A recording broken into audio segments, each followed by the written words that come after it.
So உண்மையிலேயே மறுஜென்மம் எனக்கு இருக்கான்னு கேட்டால் கண்டிப்பாக ஒவ்வொருத்தவங்களுக்குமே மறுஜென்மங்கள் இருக்குது.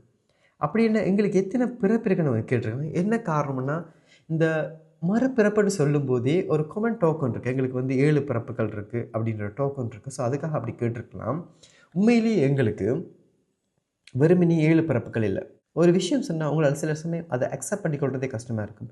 நீங்கள் கிட்டத்தட்ட லட்சம் தடவைகள் பிறக்கிறீங்க, கோடி தடவைகள் நீங்கள் பிறக்கிறீங்க. பிறப்புன்றது ஒருக்கா 2 தடவை இல்லை 3 தடவை நடக்கிறது இல்லை.